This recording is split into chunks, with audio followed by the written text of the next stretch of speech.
ठीक है। उसके कारण क्या होता है, कभी कभी जब ऑपरेशन होकर गांठ निकाला जाता है, कभी सूजन आ जाती है अगल बगल में, तो ऐसा लगता है बीमारी बढ़ गई, लेकिन ऐसा नहीं है। और अगर आप उसकी गांठ जांच नहीं कराएंगे तो भी वो बीमारी बढ़ेगी। आज गांठ इधर है, कल इधर निकलेगी, कल इधर निकलेगी, तो वो तो उस बीमारी का तो कैरेक्टर ही है, उसको बढ़ना ही बढ़ना है। लेकिन ये बायोप्सी के कारण बढ़ रही है, ऐसा नहीं है। तो ये बिल्कुल दिमाग से निकाल देना है। एक छोटे ऑपरेशन से गांठ निकाल के जांच हो जाती है और उससे डायग्नोसिस बन जाती है, तो आगे ज़िंदगी भर के लिए काम आसान हो जाता है। आपको पता होता है कि मेरा इलाज सही चल रहा है और डॉक्टर को भी पता होता है कि मैं सही मरीज का सही इलाज कर रहा हूँ, ठीक है। दूसरी चीज़ एक इम्पॉर्टेंट है कि गाँव में या छोटे शहरों में बहुत होता है कि सुई से डाल के जाँच कर दिया और उसके बाद बता दिया कि टीबी हो सकता है और टीबी की दवा शुरू कर दी।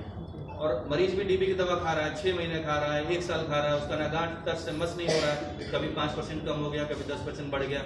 तो कभी भी टीबी की दवा अगर शुरू होती है, इस तरह की गांठ के लिए कोई बताता है, मान लो सुई की जांच करके, जो कि कन्फर्मेटरी नहीं है, लेकिन अगर उन्होंने बोला और आपने 1 महीना 1.5 महीना खाया, आपको लगता है कि आराम नहीं है, तो तुरंत आप जो है फिर स्पेशलिस्ट को दिखाइए, क्योंकि वो हो सकता है कि टीबी की गांठ ना हो, वो लिम्फोमा की गांठ हो, ठीक है।